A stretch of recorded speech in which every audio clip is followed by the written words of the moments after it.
all predicated on two senses. One is the sense of hearing and the one is the sense of visual. So let's talk about the physics. One idea of So let's talk about the physics of sound. Sound travels at 700 miles an hour. you have to study physics. Right. Now, physics and music are mutually exclusive, you know. But once you're dealing with the sound of music, you go in and dwell into the collision between the subconscious and the conscious. So I find these areas intriguing in terms of when a person embodies music as a whole far more effectively. Here's one of the phenomena in music is octaves. Why we hear octave, it turns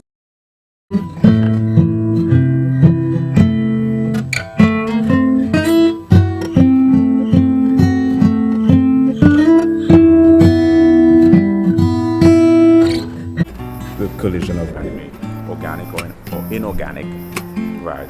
This sort of encapsulates matter, non-matter, matter, non-matter, physical, non-physical, and things that propositions that illustrate the Different sorts of solipsism.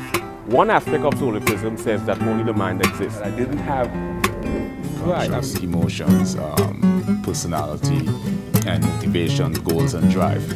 But subliminals, in and of itself,